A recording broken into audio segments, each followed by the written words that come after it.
Bħalissa jinġabru ħafna opinjonijiet u idejat dwar il-proġetti l-ġodda u kbar ta' spazji miftuħa li fil-ġejn qrib se jkollna madwar pajjiżna. Wara d-deċiżjoni li l-White Rocks, Manuel Island u Fort Campbell ma jkunu żviluppati imma jinbidlu f'parks nazzjonali ħalli jitgawdew mill-familji Maltin u Għawċin, il-Ministru għall-Ambjent Mirjam Dalli ħabbret li diġà daħlu ma' 850 sottomissjoni f'inqas minn xahar fil-konsultazzjoni dwar dawn it-tlet parks nazzjonali ġodda.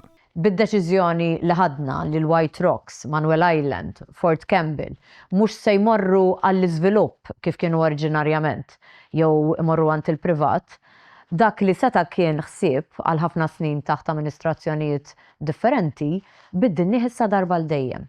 U dik diġà kisba kbira, imma lilna dik biss il-bidu.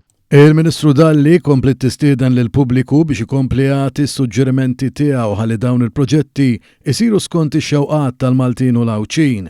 Hija qalet li l-konkorrenza f'din il-konsultazzjoni pubblika hija waħda kbira u inkoraġġanti fuq it-tliet proġetti. Kif kien mistenni l-proġett tal-White Rocks ġibet interess kbir tant li sissa kien hemm il-fuq minn 500 idea u suġġeriment ta' kif dan is-sit jista' jinbidel. Semmiet li ż-żgħażagħ ukoll qed jagħtu semhom. Fil-fatt huma qed jissuġġerixxu li dawn it-tliet parks nazzjonali ġodda jistgħu jservu ta' żvok għalihom u postijiet fejn ikunu jistgħu jiffukaw fuq l-attività fiżika tagħhom imma mhux biss, anke jservu bħala postijiet fejn imorru b'mod sigur u fl-istess ħin ikollhom dak is-sens ta' avventura.